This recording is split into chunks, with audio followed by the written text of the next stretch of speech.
to big up when we need it, right? Yeah, So that's definitely true. um look, there's no doubt we need to sack the quarterback. We need to get to him. We need to stop the run more. Um we definitely I'm of the opinion we need to go out and either make some moves because I don't think Raheem wants to blitz that often. Yeah. Uh, he typically likes to get there with four. If he has to, he's going to blitz on third down. But just from what I've seen, he does not like to blitz. So if we could go out ideally and get a pass rusher, I think that would probably be the solution. But Right. it's just where I am. How you been, man? I ain't done a show with you in a while, man. We gotta link up. How you been? Man, this is my first show Daniel this season. Well, I did a couple post games. I did what I guess the first 2 weeks, but the season's been kind of funky. We knew that coming in, but Yeah. the primetime games it's hard to pop out then and then shoot. Um, I'm working more, now, so Hmm. then they've been stressing me out during the game, so it's like I don't be feeling like continuing the pain, and Okay. then I was lucky enough. I went to the game. I went to the Saints game. Um, Okay. but that was the trip. I basically ran up to Atlanta and came right back the same day. So man, like I said, this team's been exhausting me, man. So I try to find a little time tonight, come chop it up with everybody. But yeah, I mean, I feel like this was a good time to come back because we have it's like that get back game. I feel like it's like everyone's chance to kind of relax a little bit, kind of finesse your way back in there. And I think that's just where the Falcons are at. I think a lot of power rankings have us top 10. We go take care of business against Carolina this week. I mean, I don't see why we can't be a top 5 team. We had a tough 5-game stretch. If we can prove that, those are tough 5 opponents, and when we play a weaker opponent, we can blow them out. Again, I think we're gonna see a lot of people come back to YouTube and a lot of people, popping out talking Falcon football because it'll be a lot easier. Yeah. I tell you what, man. This group is definitely. I would entitle them the cardiac kids. I mean, bro, they will. Whew, they will. What's up, Wallace? How you doing, man? Hello, Miss Lisa Shepherd. Hey, Nee. Um, I mean, I don't know, man. Look, this is a division game. So while everybody's saying this game should be easy or whatever, you're still gonna get their best. It's like fighting your little brother. You're gonna get their best, right? I can tell you right now, if I'm Carolina, first thing I'm gonna do is run the ball, like you said, right? This is the first thing I'm gonna do. They saw what the NFL saw. They saw us put up 509 passing yards. Holy cheese balls! They don't want any of that, so they're gonna try and run the ball to keep our offense off the field, right? So I don't know that it's going to be the track meet or blowout that everyone thinks it will be. Now I do think the Falcons should win and will win, but I don't know that it's going to be a margin of a 30-3 or a 52-10. I think it'll probably more like 24-14. You know what I mean? Um, Yeah. maybe within 10 to 12 points. That's my thoughts. What are yours, Mark? How are you feeling about it? Yeah, I mean, I was on a full quarter sportscast earlier, and my score prediction was 20-14. The spread has us at 6. I thought we'll cover the spread. Like I just feel like, and it's to your point. Carolina, they want to run the ball, and they should run the ball against us. I mean, we haven't allowed the most yards in the NFL, but I mean we're bottom 5. So I mean, like you said, that's going to shorten the game. That's going to probably keep the score close. Hmm. And I mean, I feel like the Falcons should be able to do enough to win, but win by a lot, I think that's unlikely. And if we win by a lot, it's actually kind of impressive. Um, because again, this is a little brother. Even if it was better than a little brother, I mean, you play them over and over again, you know, they're going to be able to keep the game close. You're gonna I you're gonna mean, you're gonna get his best, right? You're gonna you're because going to. trust me, all week Carolina's been hearing the same thing. They're gonna hit you with everything they have. So Right. if we do win by 20 points or whatever, I agree it is impressive because it shows that hey, no matter number one, it shows that we're not looking forward to Seattle. We're not looking past them and looking at Seattle, which it is very difficult to do, right? I mean, we say we don't do that, but let's keep it real. You've played sports before. You're playing a team that sucks. You're going into it thinking, okay, we got this, right? It's human nature. So for them to come in and win by 20 points, that says, look, we are laser focused. We're focused on them, and that will be a very mature thing. So I'm going to be looking forward to that. It's interesting. I have a question for you, right? So you've seen us 5 games in, like you said, we've been the cardiac kids. Some weeks it's the special team. Some weeks it's the defense. Some weeks it's the offense.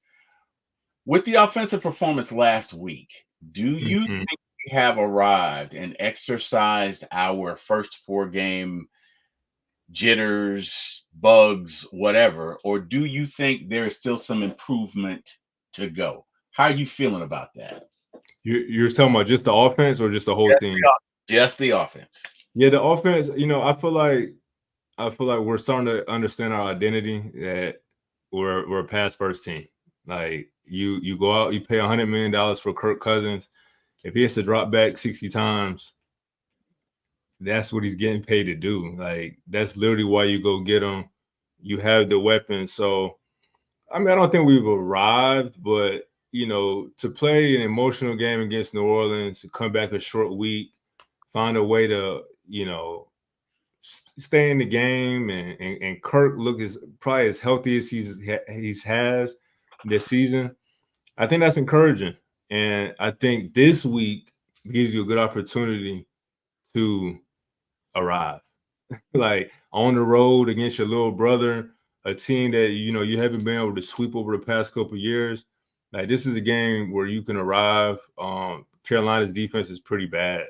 You know, they've allowed a little bit of everything: rushing yards, passing yards, points. It doesn't matter. Like teams are just scoring at will. So we can go out there and score at will. It shows that, like you said, we were building off of that Tampa game, but we're also taking advantage of the opportunity. And that's just what good offenses do. You know, when there's an opportunity and when there's blood, I mean, you got to go out there and take it. You So take advantage of it. Yeah. Yeah. you have to. So, like I said, I think my Monday morning we'll know if this offense is a ride or not. Agreed. Agreed. I what was so impressive to me about that Tampa Bay game was the fact that most Falcons teams, maybe not 2016, but most Falcons teams would have lost that game last week because there were too many opportunities to fail, right? We get the ball back. First of all, they're driving, it's late. Jesse Bates has the wherewithal and the savvy to punch that ball out. Bam. We get it back. First play's a no-go. Second play, something happened. I don't know, penalty, whatever. It's 4th and 15. Kirk Cousins has no choice but to chuck it up there. It gets intercepted. In a lot of cases, that game's over, but not this team. This team says, no, no, no, you got to score a first down. You got to get a first down, and we got 3 timeouts. And guess what? You're not going to get it. Not only are you not going to get the first down, but they took them out of field goal range so they couldn't score, which was Right. pivotal because we had no timeout. So if we get that ball back and they've kicked a field goal, you now got to drive the length of the field with no timeouts. That's probably not going to happen. So we get the ball back. Not only do we get the ball back, but they don't kick a field goal. We get it back. We drive. We get down there. We pass, pass, pass. We throw that 12-yard slant, which was a risk because you're doing it with 12 seconds left, right? We throw that 12-yard slant. Ryan Nuzeel is booking it down there, right? Because you got to snap the ball. It's funny to see offensive linemen really run. He's booking it Right. down there. They get down, they get set, they get it set with 1 second left. Then they get ready to kick the field goal. A referee standing on the ball and he says, you know what? Hey, 5 yards. Another one, pass Falcons Right. probably wouldn't have made that field goal. You know, Koo says, challenge accepted. Let's go. Kicks the field goal, right? OT. So now Grady goes out on the field, wins the kick. So many past Falcons teams, they probably would have lost the coin toss. And Right. who knows what would have happened? Because to be real, both defenses were probably gassed. We end up getting the ball. We're driving the ball. Drake catches a great ball, turns around, pop, gets hit in the ribs. Who comes out? Kadero Hodge. Kadero Hodge says no problem. They throw the ball. Kadero Hodge catches it. Says check please. Let's go. Right. We're going to the house. Touchdown. I don't know that many Falcons teams that would have happened. So what I do like about this team is that they have an ability to find a way to win. Find a way to win. You get what I'm saying? And you don't get that with every iteration of every team. There are some you because those are intangibles you can't coach, right? Some guys just know how to win. Right. When it matters most, they just know how to win, right? You played football before. I played football before. We played with guys who, when it doesn't matter, they're superstars. But you put a little bit of pressure on them and they crack like 10. Then you play with other guys that when it's on, right? Right. That pressure's on, they get better. And this team seems to have guys like that on defense and on offense. Everything else you said about them is true. The defense definitely needs some improvement, but they have some traits that we can work with. They have some traits that in January matters because that team could have easily folded twice and said this game is over. They didn't break. So I don't know. Hey, no, I totally agree. You speaking straight facts. Like, I mean, you're absolutely preaching. Like, there's definitely a different we have players with a different mentality for sure. Mhm. I think the only thing that worries me kind of connect it all is I'm not really worried about the players, especially like the star players, like you said, the Bates. Mhm. Even Simmons, he's capable. He picked off Mahomes. Like, that's a play that we wouldn't have saw really without Justin Simmons. Absolutely. AJ, Judon, like you said, we got the players that got that dog in them that know how to finish games, but I'm not sold on the defensive coordinator. I don't know if he has what it takes, because even when you speak on the Tampa game, yes, Jesse Bates made a hell of a play. You forced that fumble. Excuse me. You forced that fumble. Not only do you save 3 points, but you Mhm. save so much time. Like, that was just such a huge play. Like, oh my gosh, Jesse Bates is worth every penny. But then once we get the ball, we don't do nothing, like you said, and we give it back to them at that fourth down interception. If it wasn't for that holding call, Mhm. they probably would have been, And feel so. it probably So don't get me wrong, we made the plays when we had to make them, but I would have definitely felt more confident in Jimmy Lake if he would have went out there in overtime and them boys got to stop. Then I would feel more comfortable, saying that this team has the characteristics that we didn't once have. I still feel like Jimmy Lake, and I said this earlier when I was talking ball, I feel like we're running the same defense that we ran in the Super Bowl. Mhm. And we all know how that went. So, and that scares me. I feel like when the team really has to beat us or drive down the field, they'll kind of be able to do it. It's up to them not fumbling or dropping a wide open pass like Saquon Barkley did. Mhm. And that's the only thing that worries me. But Well, like you said, we got the pieces. So maybe Jesse Bates. Because sometimes like you said, some guys, when the lights get bright, sometimes it don't matter what the call is. correct. Correct. So that is the positive. And like, I think it comes full circle. This game against Carolina, it's a great opportunity for us to just put everything together, like Yeah. build something. Because I think that's the only thing we haven't seen yet is we haven't seen, or at least in my opinion, 'cause I could be wrong, because maybe you've seen this, and correct me if I'm wrong. but we haven't seen a complete game from the defense at all. I don't know that we've seen a complete game from any facet of our team. We, I we I we haven't. I don't know. And that's okay because again, most of our starters did not play in the preseason. So if you want to be honest, first 3 games, you could consider that preseason, right? So now True. we're on the second game off preseason, metaphorically, and you saw what the offense did. Now, the special teams this past game, they were not good. They were not. Terrible. But it's a long season, and that's why you have coaches. Now, if you want to know the truth, I think not having okay, I'm not going to say that because Hughes has been decent. I'm not going to say that, but not having a second shutdown corner kind of forces you to play zone. Like in my humble Yeah. opinion, the crux of what the Falcons are trying to do, just keep the ball in front of you. If they got to score, make them drive 12, 13, 14 plays. Because in most Right. cases, either they are going to do something like turn it over or fumble or commit a penalty, and you can do that. Now, if you have a methodical team that just has a perfect offense, it's probably difficult to stop. But without Right. the ability of getting to the quarterback with 4 rushers, you're going to have to blitz. And it's clear Raheem doesn't want to blitz because if he does, that leaves you vulnerable certain areas, right?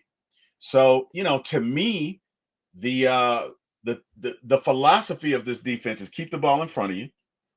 If they keep Right. the ball fine, when it comes down to the 20s, we're going to defend. And at a minimum, you'll get a field goal. That's about it. We're allowing what, 22 points a game? Yeah. I think it was 23. 22, 23. So I mean, if we keep if look, if we score 30, we're good. Right. They're you're not gonna score 30 on everybody. And there are gonna be some games the defense is gonna have to win. I'm not gonna say that they can't. Look, I'm not saying this team is going to the Super Bowl, but I'm not saying they can't because anything could happen. We don't know if we're gonna make a trade. We don't know. Everything is so wide open, but it's still in front of us because I don't think we've come to 1/10 of the potential of this offense. Mm. You get what I'm saying? So if we shift the landscape, so to speak, and this team becomes an offensive juggernaut, I don't think it matters that you give up 23 points Yeah. No, I agree. if you can score 30. But again, that's predicated on that. And maybe that was the thought process going into it. What I'm interested from your mind's eyes is first 5 games, who's your MVP? I mean, it has to be Kirk Cousins. I mean, Okay. it has to, I mean, he's top 5 in passing. Yep. He just broke the record for passing yards in a game. And in his first 5 games, he has what, 3 game winning drives. And Hmm. all our wins, he put us in position against Kansas City. Maybe you give him a pass for the first week. Like you said, no preseason, off the injury, good defense, playing against a good defense. But yeah, I would have to give it to Kurt. And I just think that's that he needs to be. He damn needs to be the MVP of the league for us to win a Super Bowl. And Yeah. I think that's Agreed. possible. Agreed. Like, I mean, they say he doesn't have to be the MVP, but we saw the last time we had an MVP, we were a really, really tough offense to stop. And I just think as long as he is the X factor for us, I think if that's our identity, we got to just pass the ball. I feel pretty good. So, I mean, I'm curious, who do you think the MVP is 5 weeks in? I think there are a couple. I Mm. I think there are a few. I think there are at least 3. One would definitely be Kirk Cousins. The other would be Darnell Mooney because Darnell is there. Darnell has been critical. We do not win this last game without Darnell Mooney. And then the third one would, of course, be Mr. Jesse Bates because he's a ball hawk. He's everywhere. He's a maniac. He caused 2 fumbles. We only got one back, but who is that? Peanut Tillman? Yeah. He won and I won another show, and he was like, clearly Jesse Bates went to Peanut Tillman's camp over the summer because he's punching out balls and everything. So it's got Right. Jesse, man. Jesse's the captain of that defense, and Jesse's everywhere. You can see his influence. So to me, those three have been critical and instrumental in our wins. So then the next question would be, who do you need more from? Who needs improvement to get us to that next level of where we need to be? And I'll wait for you. Go. What are your thoughts on who needs it? Oh, man, it's hard to say an individual because, like you said, it is still so early. So many things can. My whole everything I'm saying and thinking could change after this game against Carolina. But I think the defensive line has to improve. It's hard to say one person. I mean, if I had to pick one person out of the group, I mean, you got to be looking at AK. You got to say, bro, you got to give us something. I would say AK and Zoe, to be honest with you. And yeah, both of them. Both. I would say both. But then again, like I said, the run defense is damn near the worst in the league. Pass defense is damn near the worst of the league. So, I mean, it's the whole D line, like, you know, it's the whole defense damn near. Like, there has to be some type of improvement. And if we get just a slight improvement, you know, with how our schedule's kind of, you know, going, bro, we're gonna be a tough team to beat. Like, I think we will be a tough team to beat. So a couple of folks, King Atlanta Supper said, who did he say? He said, hold on. He said D Alfred. And D, you know what? Before D Alfred's been playing well. D Alfred has been playing very Oh, you don't think so? Oh, wow. Okay. Do I need to pull this up again? Do I need to pull this up again? Let's get to the stats. Let's get to D Alfred personally. We are allowing quarterbacks to complete 74%. I'm gonna say this again, because like you said, before you came on, I was saying this. I just think the defense is bad. I don't think there's anybody doing anything good on defense. You can't cover anybody for 9 seconds. You cannot cover anybody for 9 seconds. You just can't. No, I mean, that's true. I think look, I don't know if we got to look at his individual numbers. I think D's been all right. Now, looking at these numbers, you're right, and maybe I need to look at these again. I'm open. You know, I'm not one of those. I'm right about. You know what I mean? Hey, you could be right, but just looking at the eye test and watching him, he's been everywhere. I'm not gonna say he's been Jesse Bates, but he's been on everything. He's been in on tackles. He's defended passes. He looks like he's doing great. Now, I don't know. So not bad. Got 2. Jesse's got 3, right? Yeah. So he's, you know. But think about this though, and maybe, and like I said, it can be less to do with D offer, because like I said, I think we had the players just don't believe in Jimmy Lake, and we're allowing 75% completion percentage, right? We saw it. That's a fact. It's so hard to believe. I would have never believed it. I would have not 75. If you would have told me 60, I would have been like, yeah, that makes sense. But 75, so we allowing 75%. And look at the pass deflections. So imagine if we don't have these limited pass deflections. Shit, we allowing 85%. No, I'm just saying. So like, how can anyone be good when it's like, dang, like you said, Offers made 2 plays I can remember. He made the 4th down stop against the Saints when they were in the red zone, and then he made maybe it was the same game. He made a play. I thought it was the only 2. I thought he got these 2 pass deflections in the same game, bro. Okay. So matter of fact, we got it right here. We only got to guess. All right. Now, and don't get me wrong, I don't think he's bad. I really don't think he's a bad player or is having a bad season. I just think that no one really on defense is playing good. If anybody's playing good, if there was a defensive MVP, in my opinion, it's going to be Matthew Judon. Yeah. Shit, he's getting holdings. He's getting tips. He's getting pressures. Yep. Without him, the defense would be the worst defense in NFL history. Dang. So we already the worst run defense, and we already allow 75% percent completions, and we got 5 sacks. I think Judon got 2 of them. So that's all I'm saying. That's interesting. So Nee says that she needs for Pitts to be more aggressive. I think. I don't know what King Oh is talking yeah. about Drake London. Is Drake London the MVP? Is that what you're saying? Because I don't have an issue with Drake's play at all. So Mm-mm. that's got to be. I'm going to take that as the MVP. Yeah, Uh, got let's see what else.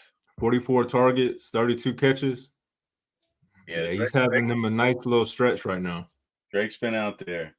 Nee also says she needs AJ better too. Okay. Yeah, slick. King Atlanta Supper says Jimmy just got here. Mark, cut him some slack.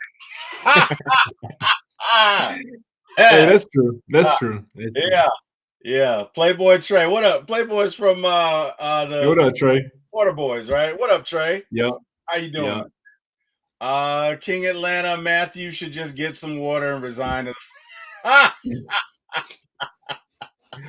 My Man. said we got the worst Matthews. Oh man, come on, dude. Oh yeah. My cousin Zach, he'll never let go of that. You know, he feel like, if you're gonna get one of the Matthews cousins, you're supposed to get Clay Matthews. Wow, that's You know, you know what? I'm not gonna do Jake like that, man.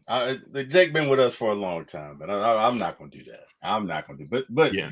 here's the thing. So for me, definitely AK, Yeah. definitely Carter. Okay, let's look at AK. As far as needing more, definitely Right. those two. Um,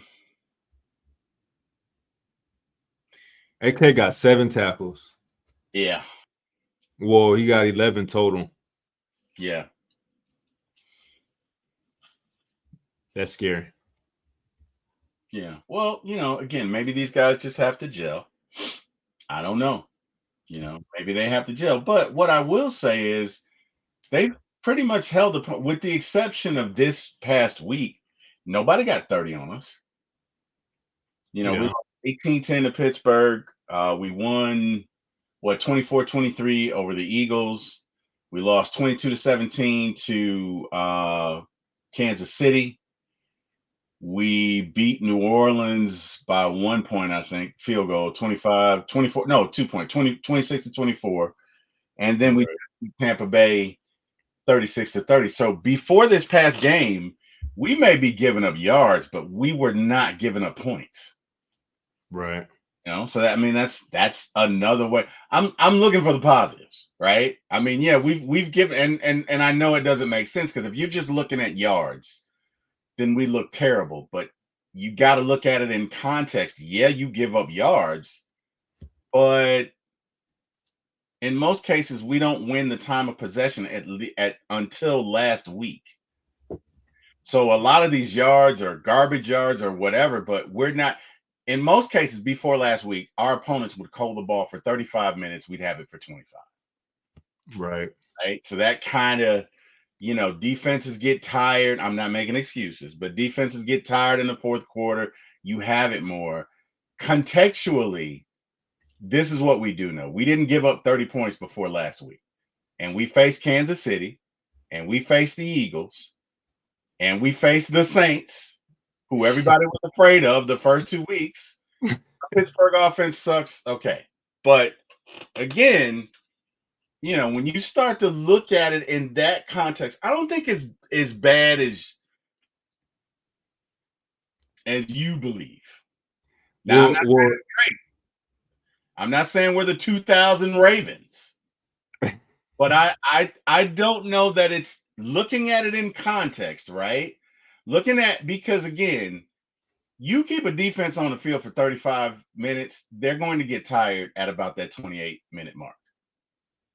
Right? Yeah. So runs that were 2 and 3 yards in the first half are now going to be 3, 4, 5, and 6 in the second half, because you're just tired. You play football. You've been in two-a-days. You know what that's like, right? Definitely. So yeah. No, I play defense, so Yeah.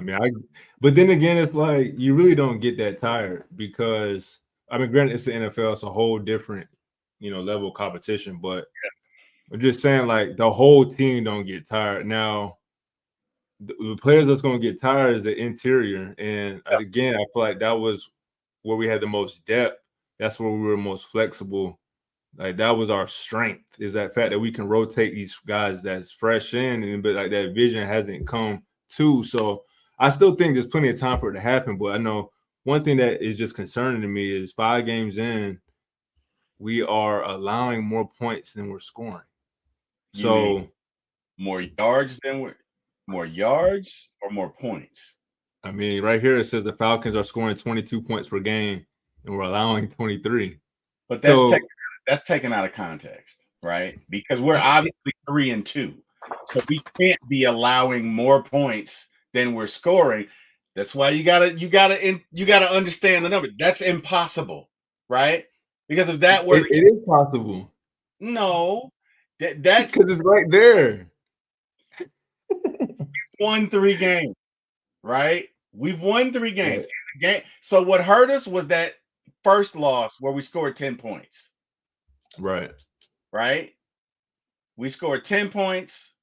We scored 17 points. We scored, I think, 23, 24, and 36. But that 10 hurt us. You get what I'm saying? So But I guess what I'm saying is if we don't score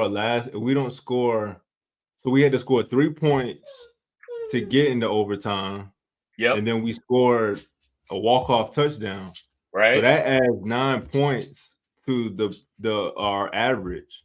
So without that sequence, we would be not only 2-3, but we would be and then we gotta eliminate. I'm not saying we have to eliminate, but I'm just saying if you eliminate the coup made field goal against the Saints, that's 12 points at the end of regulation. But if was a fifth, we'd all be drunk, Mark. I mean, we did. Like we scored. We did do it, right? I mean, I hear you. I But understand what you're saying. but I guess the point I'm making is we're literally 2 or 3 plays away from really looking at this as a really bad team because no doubt. We are 2 or 3 plays away from being 0-5. But we are also 2 or 3 plays away from being 5-0. Because but even if we were 5-0 though, uh-huh. I think we would still feel the same way we feel right now. You don't think so? At 5-0? Do you really think the record is making us feel some type of way? Or is it just the fact that we're not 0-5, we're not 1-4? Look, the margin of error in the NFL is about that small. Okay, Right. it's that big. The margin of error it's like Al Pacino said in that movie, the inches are everywhere around us, right? The inches everywhere we need. You know what I mean? We claw with our fingernails for that 1 inch because it's the guy that's going to go that extra mile, that's going to go that inch, that's going to win. And in the NFL, it's a game of inches. It literally is a game of look. It is. If that penalty is called against Kansas City, we're 4 Right. we're 4-1. There's no doubt about it. Even with all the stats, even with everything you said can be true, but there are still teams that win without that. Kansas City's offense last year was garbage. Their receivers last year was garbage. But you know what? They got the best defensive coordinator in the game. They adjusted.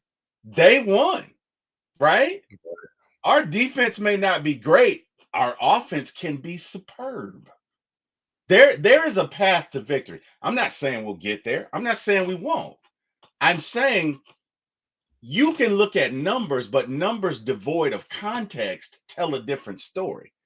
So I can get up here and say, oh, this is the worst defense in the world. But guess what? When it mattered most, they big upped.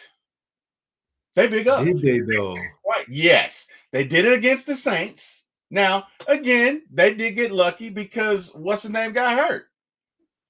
Who's Uh, that? for the Oh, Saints. Taysom Hill. Who?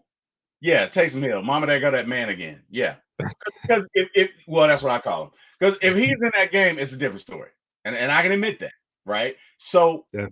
fortune has smiled upon us in these first 5 games. Not so much in the Kansas City game, but definitely in the Saints and the Bucks games because they had some folks that were hurt. But you can build on that, right? So I'm not going to say I'm worried about our defense. It's a concern. It's a concern, and hopefully we get better. But look, if this were last year's iterations of the Falcons, we would be 0-5. Ain't no mistake about it. We would be 0-5. So I think it's a positive that we are finding ways to win these But but but that's the thing. Last year we were 3-2. We didn't We, play we, the we, gauntlet. we, We did not play the gauntlet last year that we we did didn't. this year. And We, we we we we did not. if we'd have played these teams last year, I'm telling you, we'd have been 0-5. We'd have been with last year's roster, we would be 0-5. I have no doubt in my mind. We'd be 0-5. I mean, I agree knowing what I know, but that's what I'm saying. Like, to me, it's just too early to know. Is all I'm saying when I look at Yeah. everything. 5 games in, it's been nail biters. We've had, like you said, a tough 5 game stretch. But to me, it's not I haven't seen enough from this team, like you said, on either side of the ball to be confident in the direction we're going. Obviously, I'm optimistic because we got the Panthers. If we beat the Panthers, we'll be 3-0 in the division. We'll be 4-0 in the conference. So I think we're in a good position. Mm-hmm. But until we go out there against Carolina and beat up on them, I think this is the same damn team. It's the same team as of now. Yeah, that's a bold Now, statement, man. That's a bold statement. That is a bold statement. but you got to remember, during the summer, I know you and Smitty, y'all were having a conversation about this offense being better than the 2016 offense. And I remember being in the chat and I was laughing because it's like, bro, that's such a high bar to be at so quick in the season. I mean, so quick in the tenure. And I just think it's the same thing still applies even 5 weeks in. It's still a new defensive scheme. It's still a new offensive scheme. So there's still going to be some, ugly points. And that's why I don't want to get too high, too excited about any one thing because it's very unlikely that we'll just start clicking, or not only clicking, but will improve from what they've shown us 5 weeks in. I mean, again, we can't stop the run. That's scary because that was the thing we could do last year. So it's like we're down. Like, okay, now we can pass better, but now everything else is gone worse. Like you said, special teams. Yeah. Like, Well, they had a bad game last week. Now the game before that, they were really good. They helped us win, right? yeah. So, Thank God. So no, because for real, again, when we talk about the offense, it's so easy to forget the offense didn't score in a game this season. They didn't. We looked awful against the Saints. We really did. I'll give you that. We would have never said that we would have had a stretch of possessions where we didn't score a touchdown. That's what we would have said about Arthur Smith. So that us in the game, specialty, and we won, right? Right. So look, last year's team did not have a quarterback. If last year's team had Kirk Cousins, even without all of the additions that we have, we win 10 games easily. Easy. Right? But we didn't. But what's encouraging to me is no, we don't always get the X's and O's right, and definitely we have some room for improvement on defense. Look, I'll be the first to admit that. But when it matters, these guys know how to close. When it matters, these guys know how to big up. And that is the difference between championship teams and others. Is championship teams know how to close. They know how to close it out. Okay, no matter what the circumstance, we got to have XYZ. Well, we're going to get XYZ. We need the ball back. Guess what? Jesse pointed out. We're going to get the ball back. Everybody on the excuse me. Everybody on the Bucks knew the Falcons are trying to get a fumble here, and yet we did it anyway. Everybody. You'd have to be an idiot not to know that. So to do that, to have the wherewithal to do that, right? Yeah, think about that for it. And not only do it once, but do it twice. Did it twice in the game. Now we only got back one. And I was talking with Dixon Way tonight on another show, and he was like, I believe that Jesse pulled those boys to the side. I was like, hey, man, I'm going to do this one more time. I need y'all to be alert. I need y'all to be alive next time. And they were. Right. But they're intangibles that maybe you don't capture, right? Because let me tell you something about numbers. You can make numbers tell whatever story you want. Okay? You can make numbers tell whatever story you want. But it's the context that you have to see these numbers through, right? Look. We definitely need to address. We have some holes. I'm not saying we don't have any holes. We clearly have holes that need to be addressed. I'm not saying we don't, but we got a couple things going for us. Number one, we have a coach that has us motivated, that has us believing that we can do anything. After these guys just won this game, I tell you one thing, they believe they can walk on water. They believe they can walk through fire. They believe. And belief is important. Belief is important. Just ask the 2016 Cubs. Right? You've gone 100 years, 120 years without winning a championship. You got the curse in 2003. You got all of this stuff happening, and you're fighting all of this, and you win it. The only way you're going to do that is belief. This team believes. And if you believe it, you can achieve it. Again, I'm not saying we'll win the Super Bowl. I'm not doing that. But I am saying that this is a different team than any other Falcons team that I've seen. This team can win games that are unwinnable. This team can go up against anybody and they can win. Will they? We don't know. It's a young season. There are so many variables that could happen, right? Right. But the good news is they can. They have shown us that, guess what? In dire circumstances, they don't fold. They don't crack. They keep pushing. So at least we have that. Yeah, everything you said is true. As far as yards per game, we suck. Absolutely. At 100%, we suck big donkey. It's not even about the stats. It's about the games. And again, I 1,000% agree with you. We're winning the games, though. I 1,000% agree. The one takeaway we can say after 5 weeks and going into Carolina is that we got a resilient group. You know, they're not going to give up, right? Why they would give up and they're getting paid millions of dollars to be on the clock is beyond the point. But one thing that I feel like they've showed me, and why I said that they're the same team, is because they're going to stress us out every game. and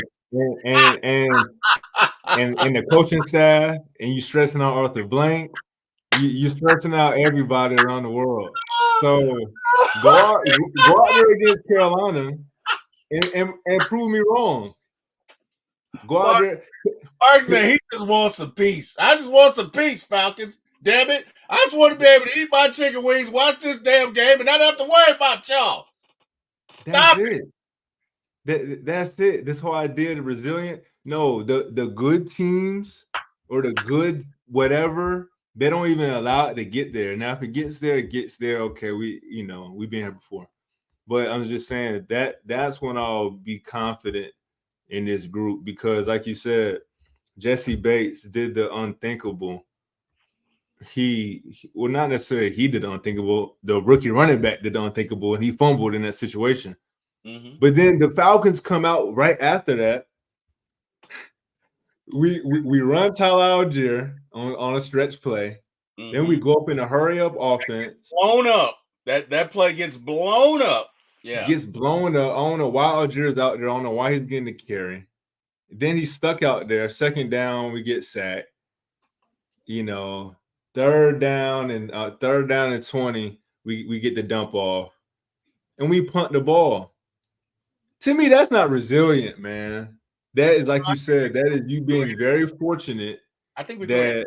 on that one, didn't we? When we threw an interception on that fourth down. Oh yeah, you're right. Yeah, fourth and 15, we go for it. I kind of get the logic, but I hope you understand what I'm saying. Is like, yeah, we won, but if you look at the context of 2 games we won, we shouldn't have won the game. We shouldn't have beat Philly.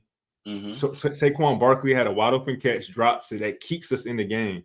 Mm-hmm. Then the rookie running back fumbles. Yes, Jesse Bates made a play. I love Jesse Bates. Like you said, he actually may be the true MVP because he won us that game. He kept us in it. He did. But he forces the fumble. We go backwards after that. Mm-hmm. And then, we were fortunate enough to get that holding call that, like you said, it moved them out of field goal precision. But then, like you said, Darnell Mooney is as clutch as can be. Mm-hmm. Against the Saints, he causes the pass interference. And guess what? It's the same thing, Terry. We get 0 yards after that. And Koo has to kick a fucking 65-yard field goal.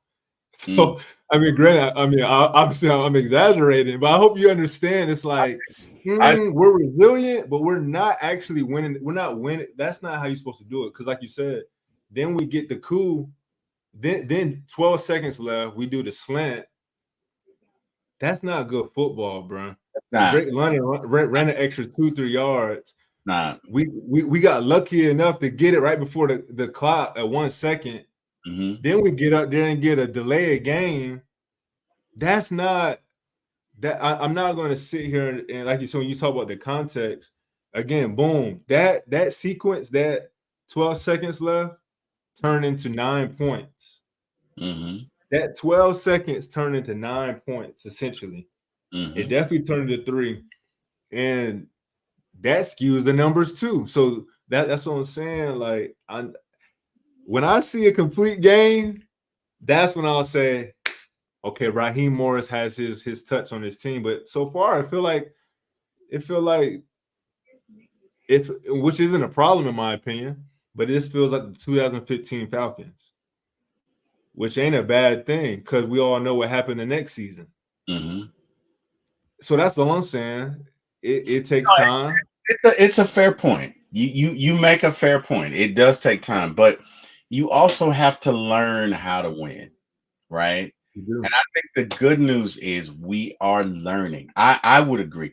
If these games were happening towards the tail end of the season, I would be more like you. But it's the beginning, and realistically, our starters have not played the first 3 preseason games for whatever reason. I'm not here to debate whether we should or should not. They did. Right. So for all intents and purposes, first 3 games, let's look at that at preseason, right? Outside of preseason, we're 2-0 with everything that took place, right? Because what it says to me is we have the ability to handle chaos. And we have been lucky. I mean, no doubt about it. But even in the luck, you still have to execute. Even in the luck, Koo still has to kick that 58-yard field goal. Even in the luck, Koo still has to kick that 52-yard field goal. Even in the luck, we still got to win that coin toss. Even in the luck, and that was luck. But even in the luck, we still got to get that touchdown. The definition of luck. The definition of luck, a coin flip, and then how the rules are set up.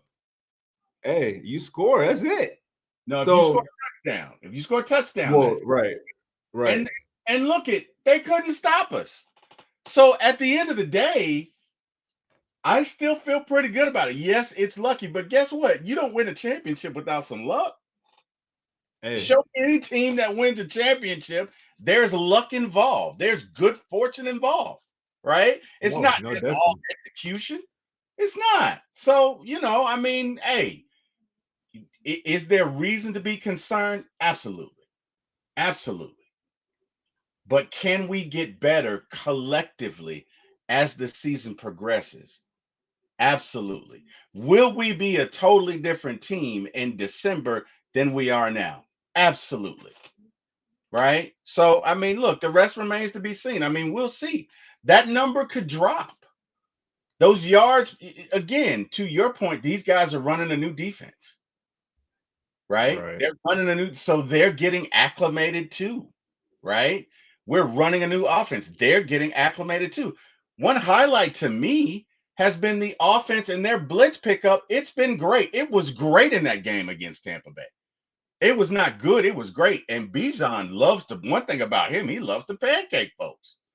He even tried to take on Vita Vea. Now, I wouldn't advise he do that again, but Man, he's tried to block. It was funny. he, It he, was he, it he, was funny. It was he, funny. he had like he didn't even see him coming. He was like, I didn't even see him.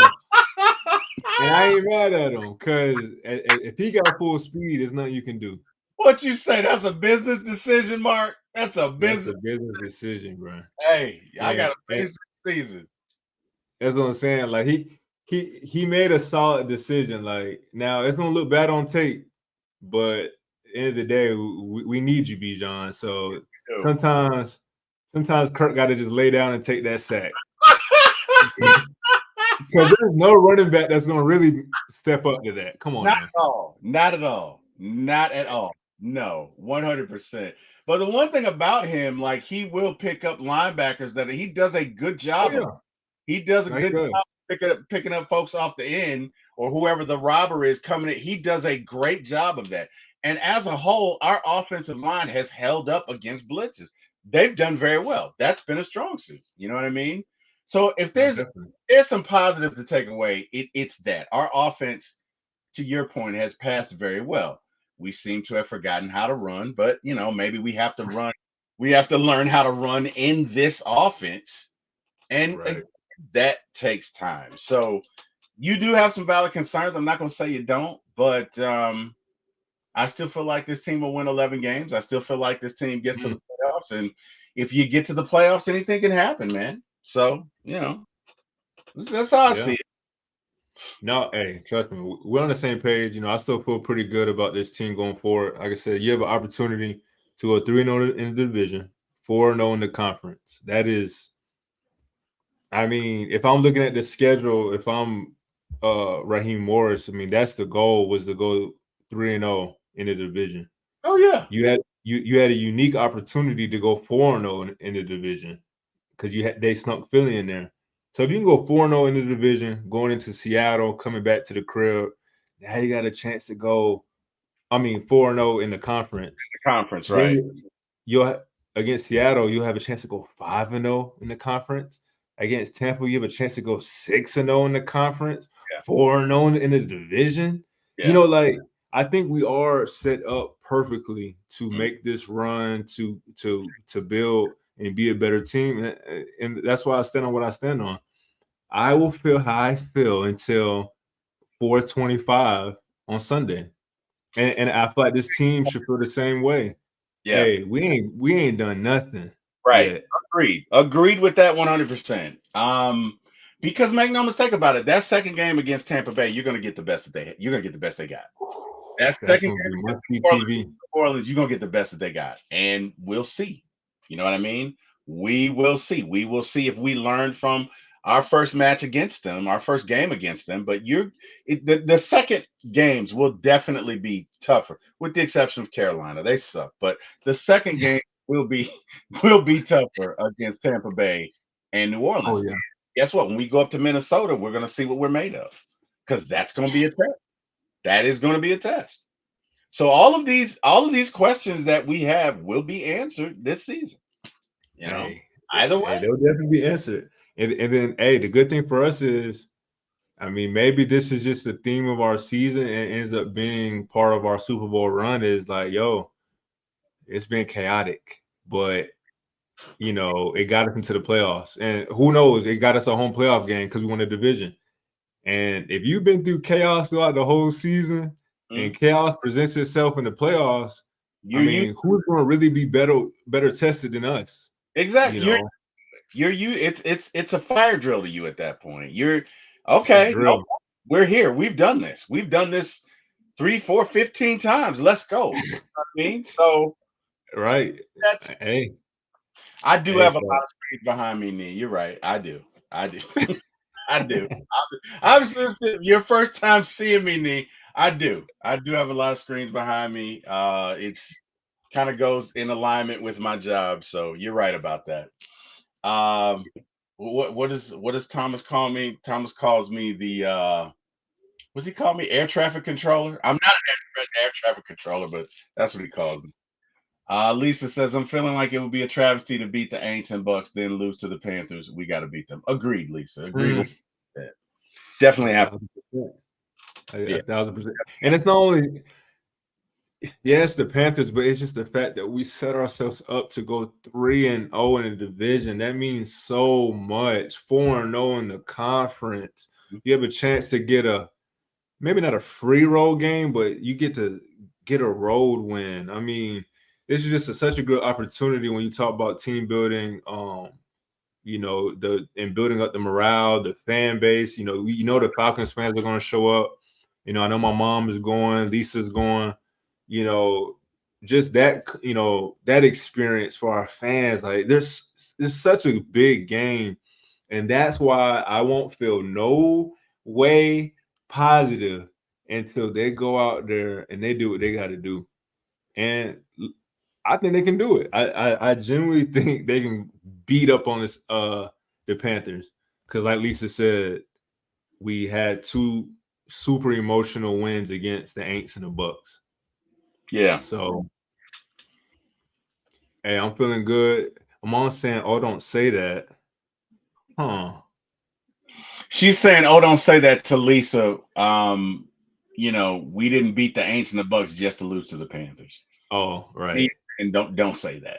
And right. also saying last year broke her heart. Now I'm guessing she's talking about the infamous game in which Ritter just threw in the triple coverage and was like, YOLO, let's see what happens.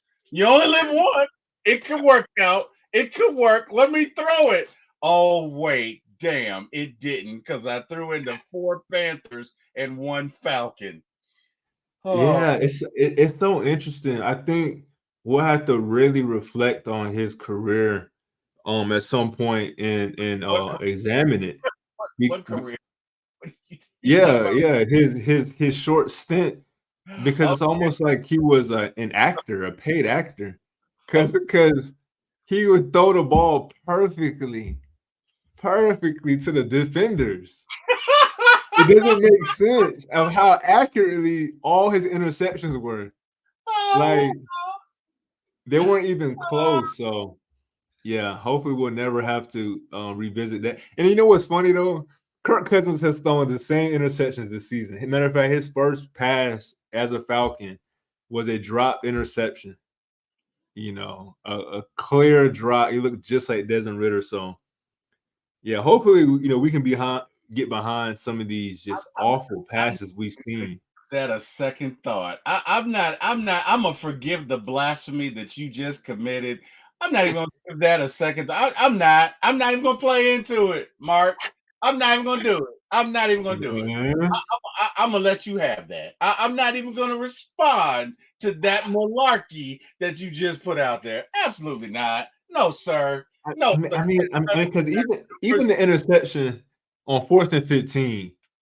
I He didn't mean, have anywhere else he didn't have any. Look, you got to make a throw at that point because at that point you're gonna take a sack and you can't take a sack because you don't have any timeouts.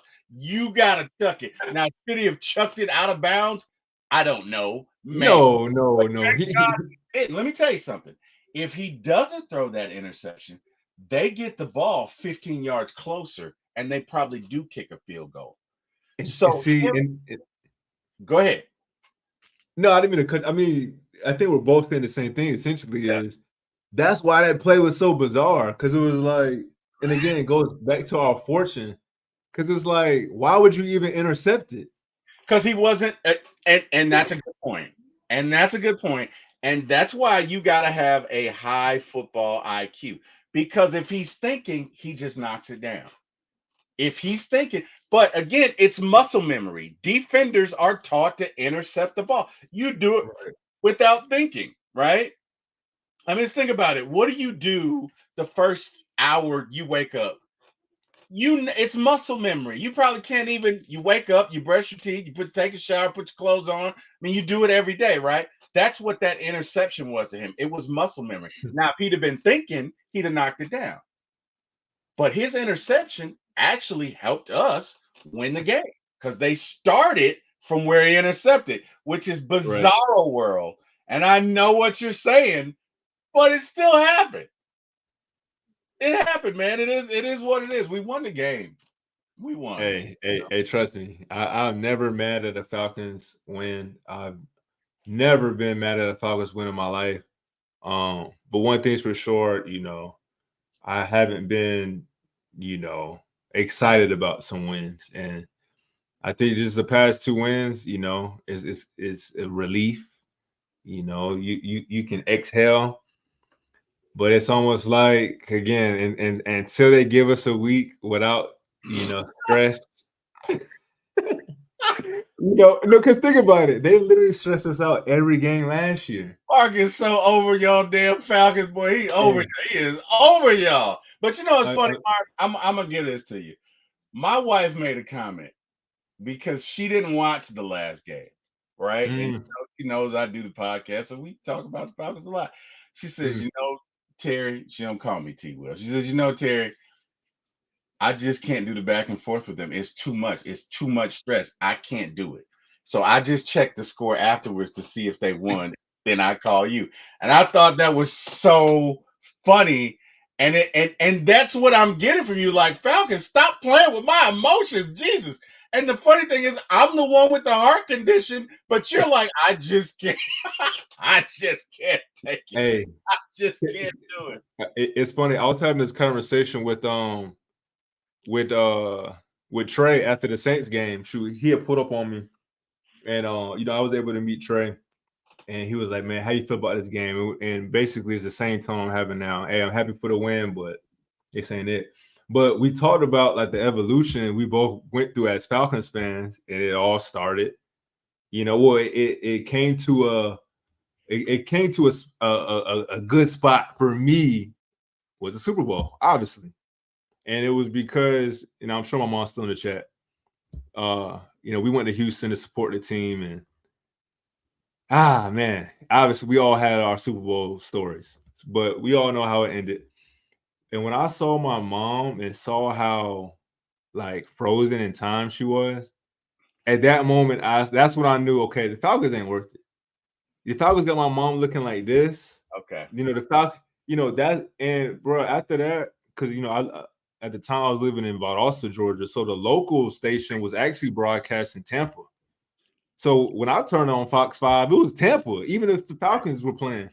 So after that season, I think I watched the Falcons maybe a whole game, 10 games total over the next 2 or 3 seasons. Mm-hmm. And my mom would tell you I was one of literally the biggest Falcons fans you'll find.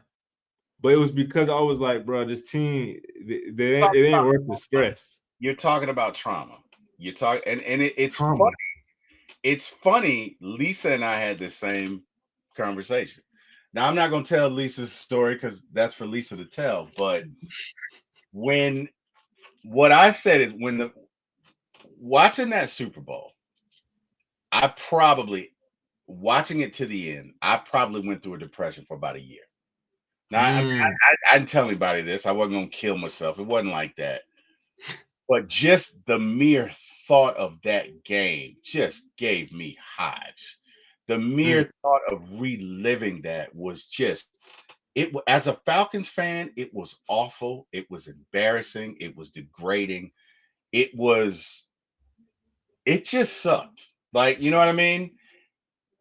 But what I learned from that is you have to hold back a little for yourself. You know what I'm saying? So yeah, I love the Falcons.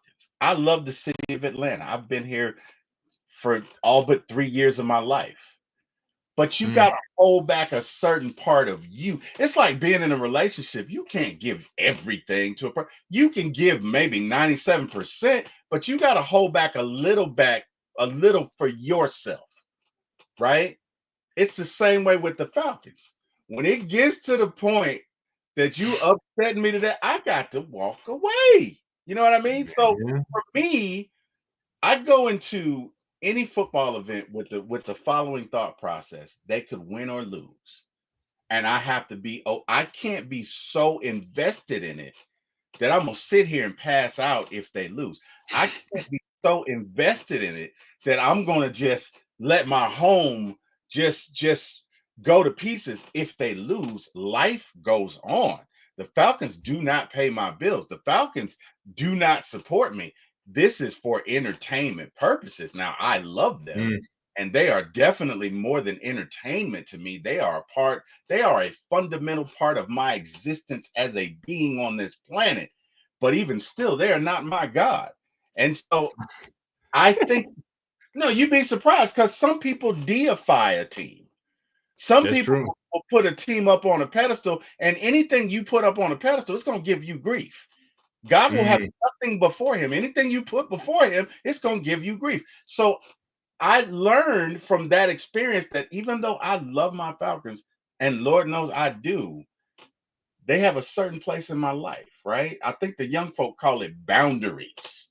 That's what y'all call it, boundaries. That's a term y'all love, boundaries, right. right? You got to have boundaries with your team. You know what I mean?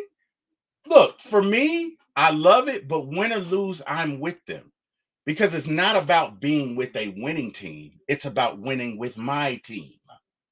And there's a difference. Young folk, not you, present company included, young folk want to get with the winner because they win. Hey, this year, this team wins the Super Bowl. This year, this team wins the Super Bowl. My daddy, God rest his soul, taught me, son, you support the team in the area that you live because that Mm, represents you and you represent them. And you don't tarry from that. And so that's why I represent every Atlanta team. I represent the Falcons, the Hawks, the Braves, the Dogs. I'm not going to say I represent Georgia Tech, but whatever. They're like the annoying little brother. I represent right. United. I am at Atlanta because I've been here all my life. But I'm not going to die. You get what I'm saying? Because guess Right. what?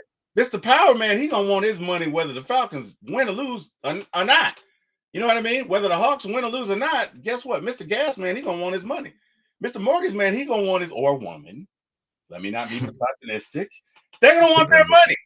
You get what I'm Yeah. saying? So for me, what I learned, what I took from that process was that you got to hold back a little bit for yourself. And if you can't do that, you might not need to watch it. If Hey. you can't do that, if you become so emotionally invested, because I went through a I hated the Patriots. I hated the colors red and blue. I hated Tom Brady. I Man. hated the referees who called the game. I hated the Fox analysts who called the game with them. Oh my God. And the funny thing is, I would play the first half of the Super Bowl and cut it from there. I Mm, never wanted to see the second half. I would replay the first half over and over and over again until I got over it. Right. So what I'm saying is, in a very long-winded and loquacious way, is that you look the you can support your team, but you got it. Only you know when enough is enough. You know what I mean? and I'm telling you right now, if we go out there and it take a cool 66-yard field goal to beat the Panthers, y'all will never see me on YouTube again. Yo, I will never be back. I promise you. Oh, I'm sorry. Oh And, God. Oh, I can't and, believe you. and, and, and don't let us lose. Oh, y'all can have my channel. Just take the channel. I ain't gonna talk about the Hawks. I ain't gonna talk about the Braves. Because again, if 5 weeks in, it's been 5 heart attacks. Oh wow. And then you can imagine, like I said, I came up there for the Saints game. I was able to meet Lisa that game too. That was dope. Um, Shout out to And Lisa. it's funny. I actually saw your brother too. He had walked past me, but he was doing his own thing, so I ain't want to bother him. Should have said something. Yeah, and then like I said, I was on the go, so I was just really there for the game. I really was, but I had to show love to a couple people for sure. But man, you can imagine watching that Saints game, and you get the Mooney pass interference. Cause my mom right next to me, and you get that, you're like, yeah. It almost felt like the Julio catch, in the Super Bowl when because I was with my mom then. My mom had to go to the bathroom. You gotta let that go, brother. You gotta let that go. You gotta let that go. So me and my mom were walking to the bathroom, and that's when the Julio catch happens. I'm like, oh my God. And she's like, what happened? I'm like, Mom, that's the play. That's just the play. We're up by 8. Yeah. He on Carter in field goal range. Like that is the play. So fast forward to the Falcons versus Saints.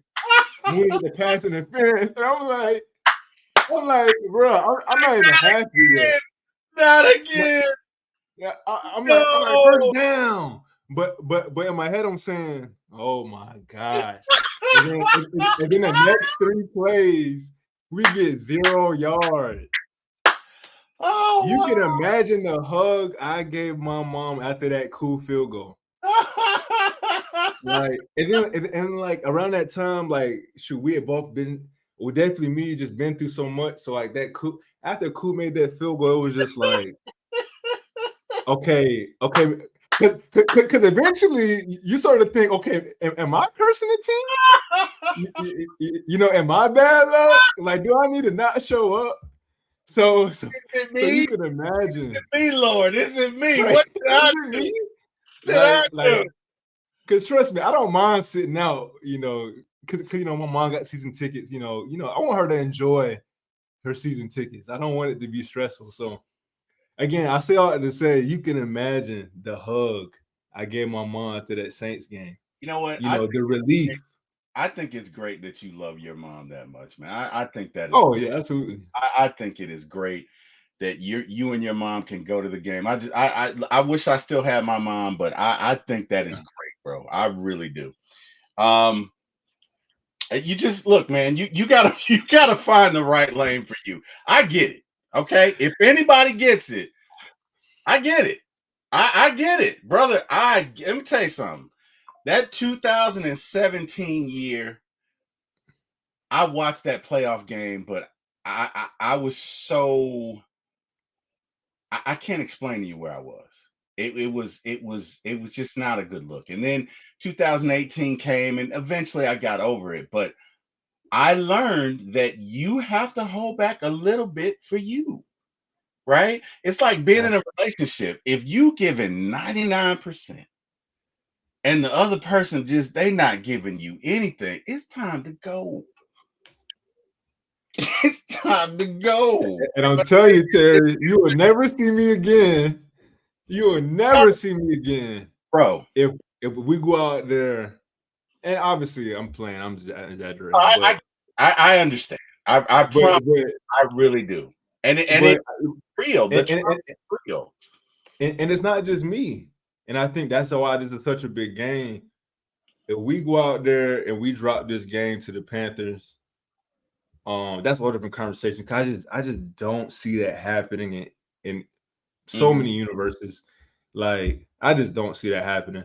But if we go out there and like I said, it takes a field goal or it just comes down to the wire, I think we're going to lose a lot of people because, again, we've seen this so many times. So that's why I'm excited for this game, man. It's a 425 game. We're playing a bad opponent, but it almost feels like this is a playoff game. It feels like this is a game you almost want to watch, because you just want to see if your team can come out on the other side and show you, okay, those first 5 heartaches, those first 5 cliffhangers, nail biters, horror movies, that was that genre. Now we're about to bring that action. Now we're going to bring some comedy, switch it up. Because again, I'm tired of watching this same movie. I'm I don't tired. want any more of the horror movies. I'm tired of Walking Dead. I don't want it.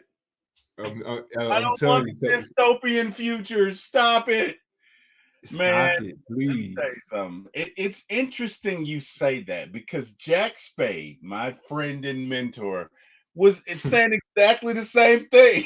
Is it me? The same thing. He was like, "Bro, we need to go in there and stop them. I'm tired of these, these heartbreakers or these nail biters as he used it." But I guess for me, I'm used to it. You know what I mean? Like, bro, I've been a Falcons fan for at least 48 years. I'm what, 54? Mm, 48, 47 years. So I was there in 1980 when we had a 7-point lead on the Dallas Cowboys. God damn you, Drew Pearson. And mm. they came back to win. I was there in 98 when we went to the Super Bowl and the Broncos demolished us. I was there in 2012 when we had a 17-point lead on San Francisco and it evaporated and we lost. And damn it, Harry Douglas, why couldn't you keep your feet up? You would have scored a touchdown. It was wide open. And of course, I was there for 2016. So my point is, I've been through the losses and I understand that it takes a certain amount of emotional maturity to be a Falcons fan. That is real. That is not myth. That is not legend. That is real.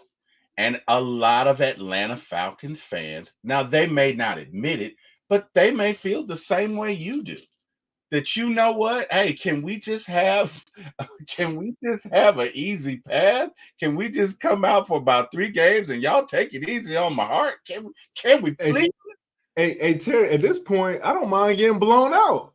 Like, let me be able to turn off the game. Like, let me be able to Just look need at my phone. you just need peace.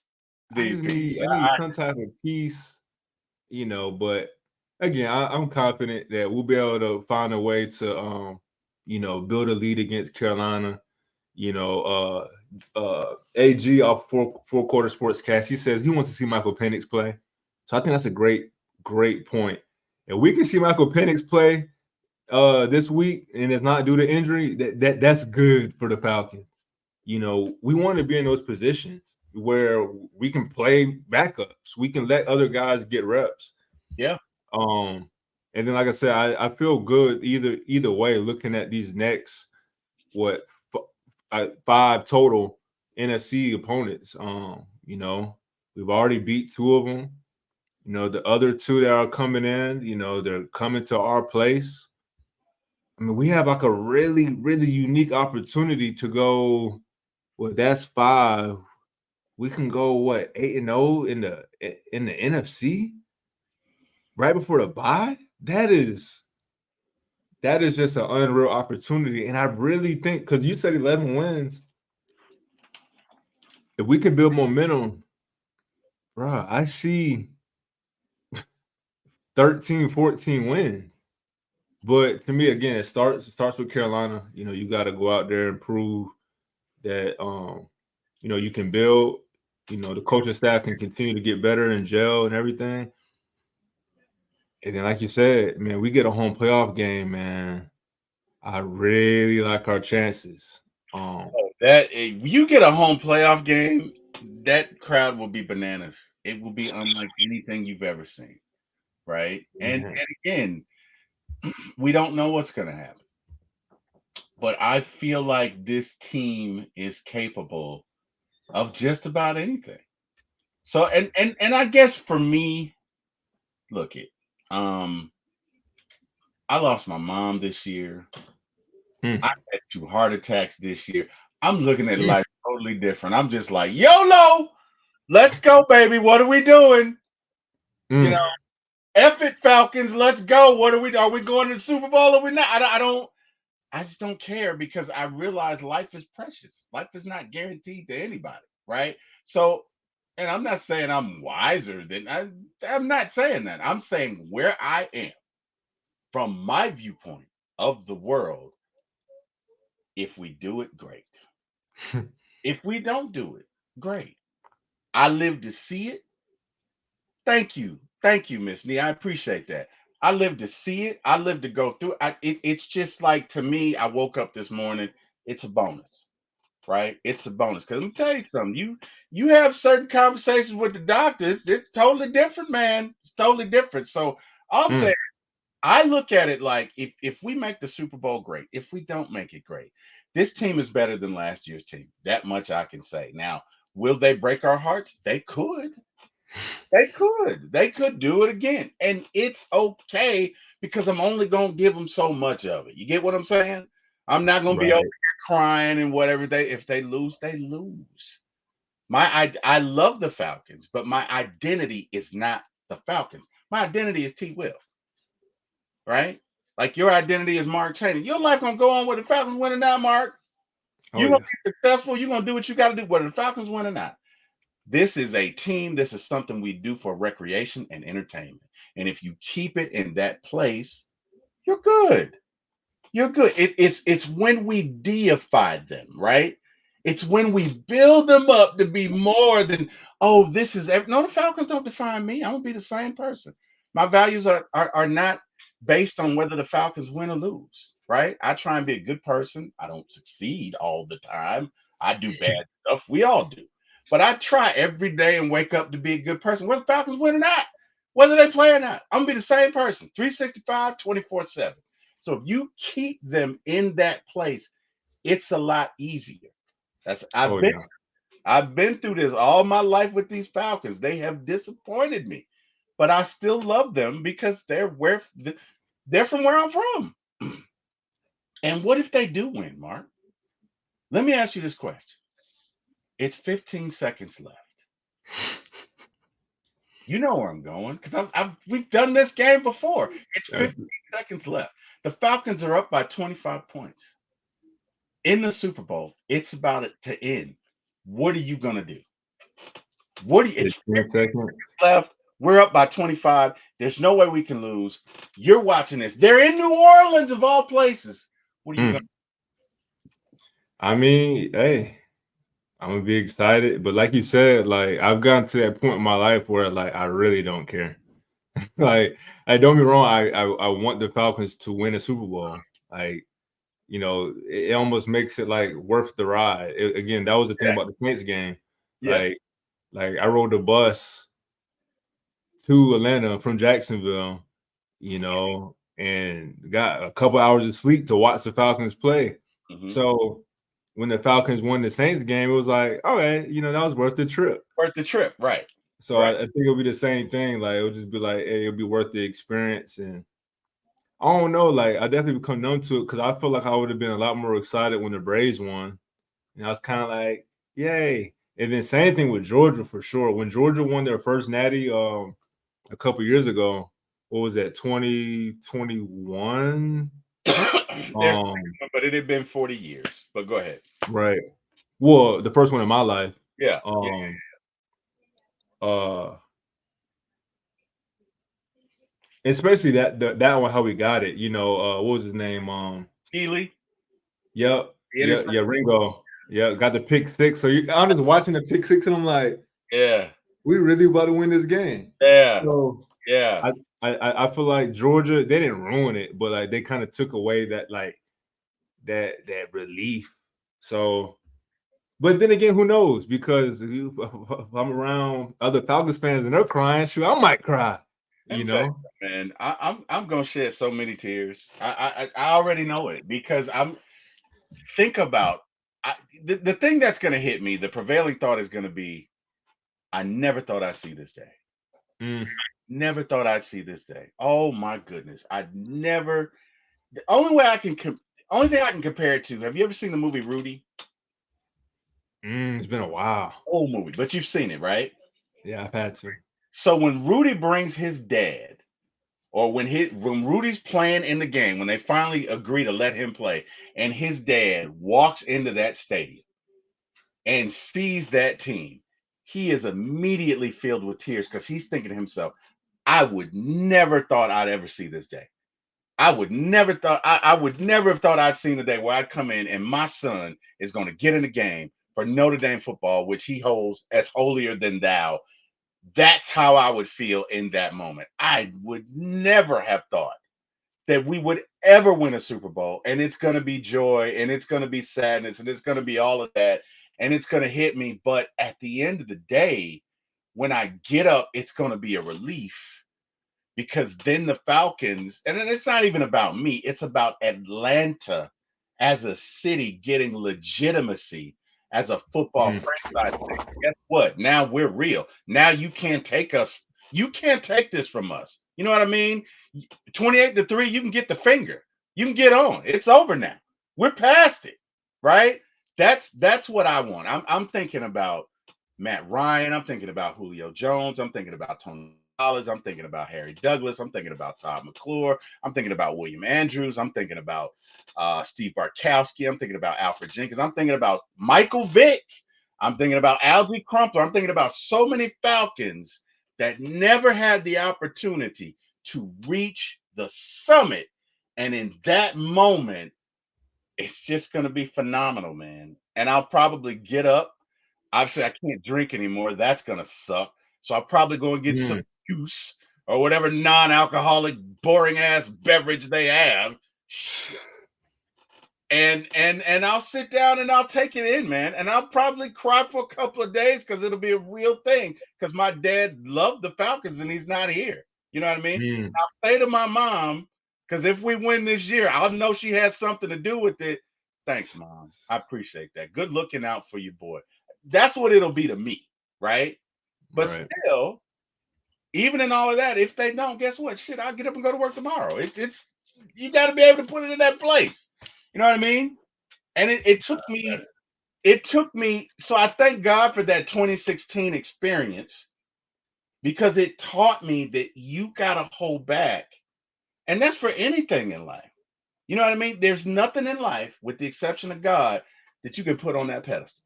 Nothing. Mm. If it's a job, don't do it. If it's a house, don't do it. If it's a car, don't do it. Because whatever you put on that pedestal is going to bring you grief. You get what I'm saying? I don't know if you've ever heard the term, but success is a journey, right? You know why they say that? Because if success is a car, what happens when you get the car? Right? What's next? Now you're bored. If success is a job, what happens when you get the job? If success is a house, what happens? But if it's a journey and you're just happy to be on the bus, you never get there. So you never become complacent. You never become Mm. bored. You never become entitled because you don't feel like you got there. And I Right. view that in the same way thing on a pedestal like that. And because of that, I have balance. That's all I'm saying. And with that, I'm gonna get off the pulpit, step down. Hey, you know, but whatever. I hope we win. Whatever. I hope we win. I hope we beat them 50-3 so you can turn off the TV at halftime and just have a relaxing Sunday, which clearly you need. Clearly, Yeah. clearly you Yeah. Hey, right now it's my only day off. So, yeah. I don't want to be sweating like I'm working out, No, I'm watching the no, we game. don't want that. We want you to be able to relax, brother. We definitely want you to be able to relax, man. It's all good. Yeah. But no, I do, definitely, hey, great words of wisdom. I feel like a lot of things you said, I can apply to my life currently. Mm, I forget football. Like I said, that's why it's just like, and I meant when I said like, like my family could tell you like, just don't really care. Like now, of course, I love the Falcons. Still, they were a big part of my childhood. mm-hmm. I'm still like a football fan, but when it comes to sports, it's like it's not really that deep because, like you said, there's so many other things in life that's going on. Mm-hmm. So, either way, I'm gonna be good, regardless of what the Falcons do. But the reality is, the Falcons do have a huge part of like the trajectory of my week. If the Falcons win, okay, you got a nice little pep in yourself that Monday. Especially Oh, especially if you win and it's not in the dramatic fashion, So, but yeah, like I said, man, definitely, you know, great advice, just great words of wisdom, man. Like I said, definitely things I can apply currently. So, You know that. Hey, that's why I always let it to chop it up with you, man. I'm here for you, brother. It was fun. It was fun. I enjoyed it. And hey, we might just win. We might come in and blow them out 75-3. You know what I mean? Kirk might throw for 800 yards. You know. Hey, I don't see why not.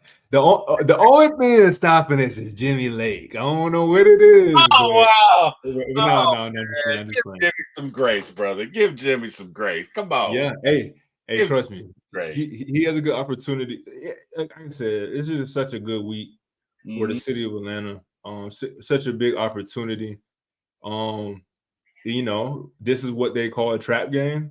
It has every you know, freaking piece of evidence that it's a trap game. And if the Falcons come out, handle business, hey, that's big for the city, man. You know, that's huge. So like I said, I'm looking forward to it. I'm gonna have fun either way. You know what I mean? right. Um, I'm looking forward to the game. I'm hoping that we win. You know what I mean? Because if we win, people are always in a good mood when we win. You know what I mean? And I'm gonna do the podcast either way. I love to do a podcast when we win, right? Because I can just have fun or whatever. When we lose, I gotta be all introspective and be like, well, you know, it's only one loss and da da da da da. And I gotta pull Right. out the preacher man costume and you know what I mean? I gotta persuade these folks come back next week. And I really don't Right. want to do that against the Panthers because they're the Panthers. There's really no excuse to lose to them, right? But either way, it's gonna be fun, man. Like I look at it like there's so much going on in life. There are people right now in Carolina and in Florida having the worst moments of their lives. You know what I mean? There are people that still don't have power. There are people that don't have food. There are people that have lost all of their belongings. And we're sitting here talking about a football game, Mark. What I'm saying? We're Yeah. we're sitting here. You got 1,000 and something subscribers that like to watch you talk about a football game. Imagine how insane that is, right? It's insane. And I'm saying that you have to look at it that way. You know what I mean? Like there are people in other war-torn countries who don't have food. There are people that will not make it until tomorrow, and we're sitting here talking about the football game. So the insignificance of it all, yes, it's significant, but in many ways, it's really not. Because It's not, man. tomorrow the sun's gonna rise, you're still gonna go to work, you're still gonna have bills, you're still gonna have people in your life. You know what I mean? Either way. So I just kind of look at it like, look, if the Falcons win, it's great. It's great. It's a bone. Like you say, give you a little pep in your step for the week. You're feeling good. You know what I mean? Look, man. Right. How about the Falcons? How about the Falcons? Yeah, you know what I mean? But if they don't, the week is still going to come. Tomorrow's still going to come. You still got to go to work. You're still going to get paid every 2 weeks. You know what I mean? It doesn't stop. And I'm not saying that I don't care about my Falcons. I do. I love them.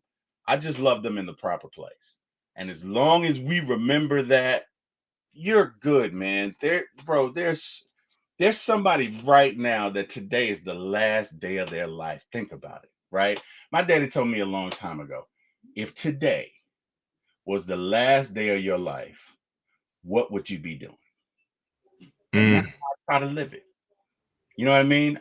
There's a song that's I can't think of the guy's name, but it's called "Live Like You Were Dying," and the whole point is to get everything you can out of every day, whether the Falcons win or not. That's not the point of the song. I'm adding that, but the point is, you know, I think the song goes, I was in my early 40s with a lot of life before me, and then a moment came that stops me on a dime.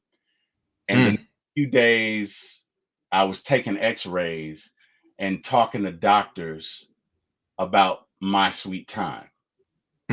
He said, and that year, what did he say? He said, golly.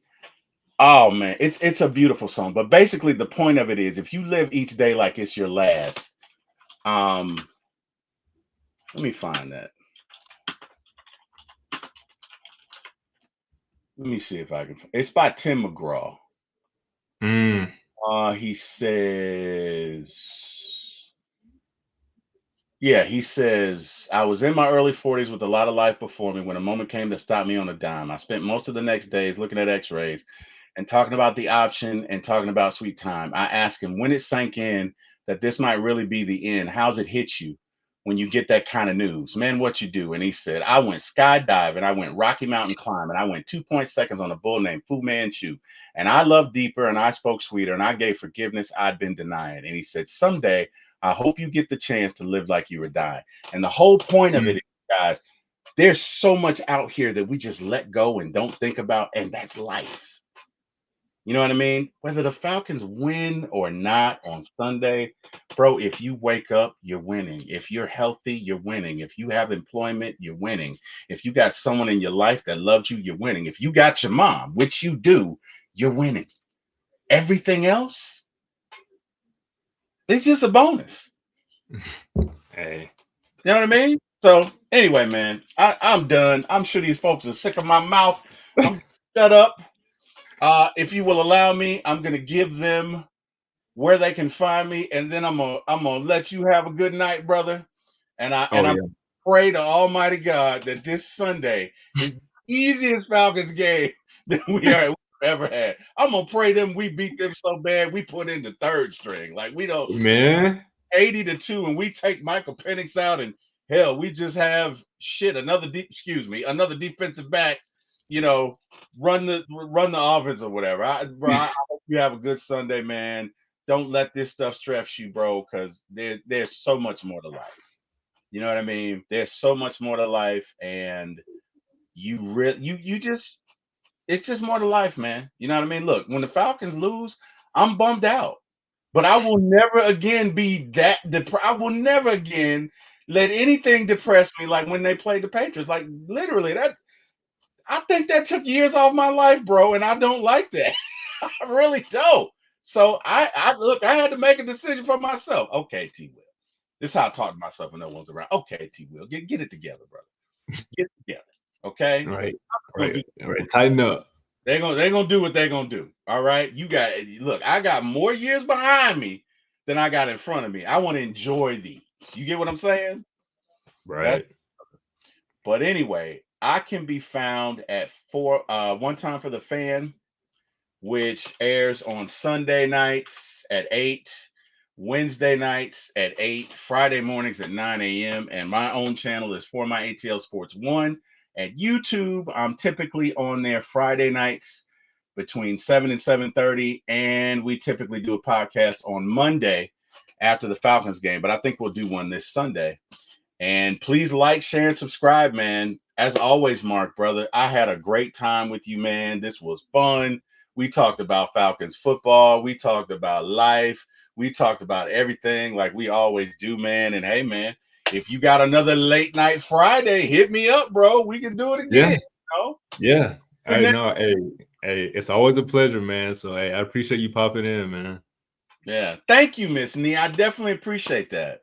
So yeah, man. Hey, have a good night. Go Falcons. Thank you to everybody in the chat, man, and enjoy yourself, Mark. I will see you next week, hopefully. Hey, With yeah, I'll see you soon, T. Will. with a win. Right. Good night. All right, man. Good night, man. Hey, that is Terry Wilson. Is it Wilson? Is it Wilson? I know it's Terry, but that's T. Will. Always coming through with the wisdom. Always bringing us back to life. Good energy, good stories, good vibes. Like I said, I always love. It's funny if there was anyone to come up, that was the number one person I would want to come up. Cause y'all know I don't be loving like the big panels. I like to have more like the little, the intimate conversations like we just had. So definitely appreciate you, Will. Appreciate everybody that was watching. This has been a super, super fun pop out, man. I was not planning on being on this long, but like I told T Will, like, there was a lot of things he was saying about life and like priorities and just like focusing on what's most important. And if we're being real, the Falcons they should be very low on a lot of our lists.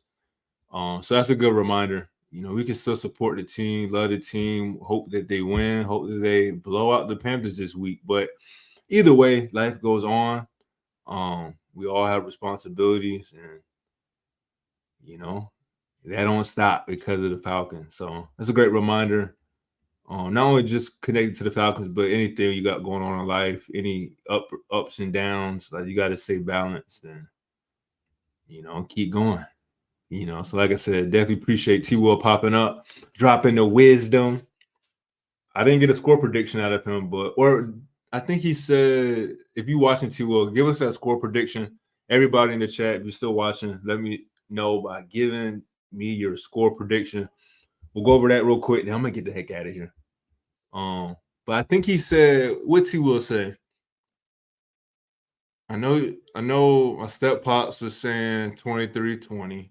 I said 20-14. Dang, what T. Will say? What's his actual score prediction? Did he say 24-17? I think that's what he said. I think T. Will's score prediction was 24-17 Falcons.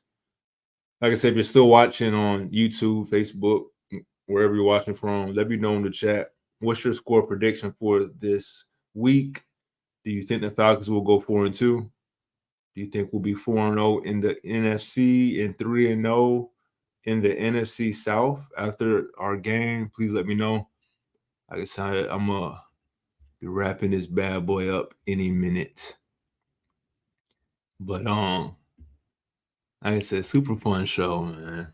Super fun. Like I said, thank God for T. Will reminding me of how funny and fun these live streams can be.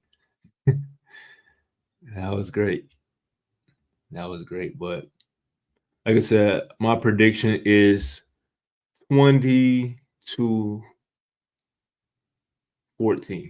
I think the Falcons win by 6. My mom is saying we win 31-3. So the defense shows up and shows out. They don't allow a touchdown, and they only allow one scoring drive. I love it. I like my mom's score prediction better than I like mine's, because if we win 31-3, that means Michael Penix plays, and I want to see some Michael Penix. But yeah, 31-3 is a good score. Like I said, if you're watching on Facebook, YouTube, just hop in the chat real quick. Just type some numbers. Let me know what you're thinking. Let's try to put good energy out there before our week 6 game. And while y'all do that, let me see. Let me see who else is on here.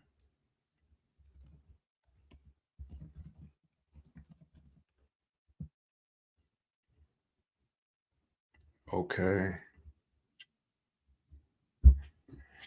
But yeah, wow. Wow, wow, wow. Wow, wow, wow. Wow, wow, wow. Hey, so we're gonna end it with that. I'm not mad with letting my mom be the last voice of the stream. She's saying 31-3. There's no point in switching it up. 31-3 sounds good to me.